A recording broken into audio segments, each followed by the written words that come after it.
As we look towards the future here, what do you see? Well, both your participation, at this stage in your career, what's your, strategic goals over the next, 1 to 2 years? And then where do you see the industry over the course of, the next 5, 10 years? Personally, I'm going to be doing what I'm doing now till till I can't do it any longer. My wife once said to me, "I'd like you to retire at 80." Well, I'm 80, and she's only 60, so if I retire, she's going to have to want to retire. So, but where I see this happening, why I see this really being our time is we've just the International Ground Source Heat Pump Association and Geo Exchange. We just had a strategic meeting in Oklahoma all last week, and we finally recognized where our needs are, and the needs are training, our marketing, and that's what we're doing. And why I see this changing is I'm getting calls from big money people, BlackRock, people that have see the value in this, much the same way they saw the value in electric cars and things like that. This is a little bit different because once you put it in, it's good for 50 to 100 years. And they see the value in that. They see the value in we've got to do something to stabilize our grid. Okay. And it isn't going to be stop using what you're using. It isn't going to be, oh, gee whiz, we have all electric cars. That's not going to happen. So how about if we use one of the big 40% of all the energy, primary energy used is heating, cooling, and water heating. How about if we address those in our buildings? How about if we start with schools?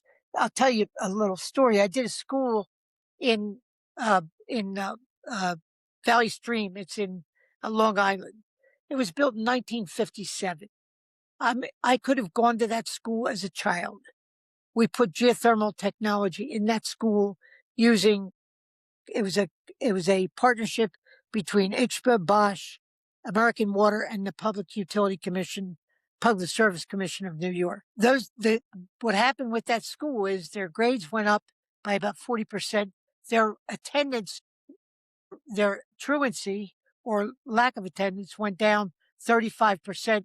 That's in that's in children and in teachers, and they they have they've saved $6,000 that year, even though we added space conditioning, and they actually rented out their school in the summer and made another $9,000.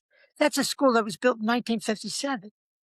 So anything that was built prior to, say, 1985 is going to be heating only.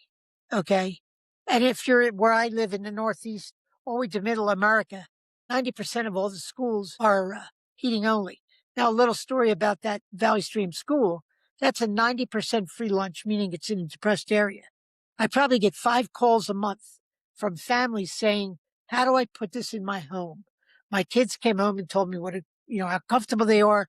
Their grades went up. So to the point of marketing, when we put it in school, we actually build the marketing 25 classes at a time, 25 kids at a time in each class, because it's no longer a mystery.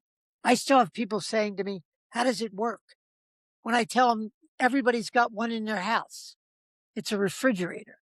It Mhm. works the same way, except it reverses.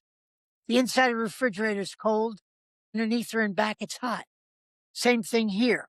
It's the ground. If you need cooling, the ground is 50. Where I live, it's 58 degrees. No matter if it's 100 degrees or 20 degrees, the heat pump's seeing 58 degrees. That's the difference with this technology. That's how we reduce the strain on the grid.